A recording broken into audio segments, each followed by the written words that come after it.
Welcome to the video. We're checking out the book known as What Every Pianist Needs to Know About the Body. I've provided the link in the description for you to check out the book. And before I get into the video, I just want to say that whatever being talked about in this video is only the important points. I'm not really, reading out the whole thing. So if you want to know much more about the book, like if you want to dive deeper into it, then it's highly recommended that you go check out the book, because it's just wonderful. Now let's get into the video. So how can we use these kinesthetic sense to improve our awareness? How can we do that? There's a practical exercise in this book for that, and as a person that has done this exercise, I feel like it's a really good one. You have to do this regularly, or else I don't really know if it's gonna be that effective. All you have to do is just react to some of the sensations like itchiness, the warmth, cold, all these sort of sensations. You have to react to that. And things like your weight, when you're lying down, if you sort of concentrate a little bit, then you can actually feel your weight pushing down towards the earth, and that's a really good way to get to know your body. Move your arms, move your legs up and down, sideways, and just kind of get that feeling, know where you're moving from.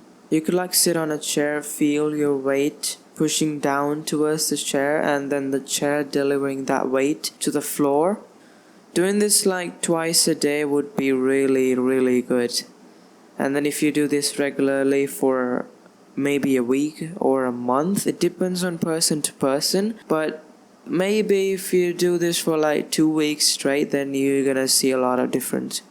Another way to be aware of your body is to remind yourself. For example, you can put notes on places where you regularly visit, maybe on the fridge, or maybe in your PC. You can put the sort of note somewhere to remind yourself when you see them every time, or you can put reminders on your phone to remind you in every 1 hour or 20 minutes to become aware of your bodies. So whenever the alarm is going to ring, you're going to become aware of your body. If any part of your body is tense, then you're going to relax those parts. Next thing we're going to talk about is also really important and going to be really useful when we're learning a new piece. So whenever we are learning a new piece, we're gonna go through all the phrases and stuff. So whenever we're learning this particular phrase, we're always gonna have an idea of how to move. So what sort of movement to use in this and that parts. So after reading the sheet, we should have a clear idea of what sort of movements to use here and there. So our musical conception should be realized in sound through movement. And then practicing will become a matter of conceiving a sound, and then practicing those movements that produce the sound.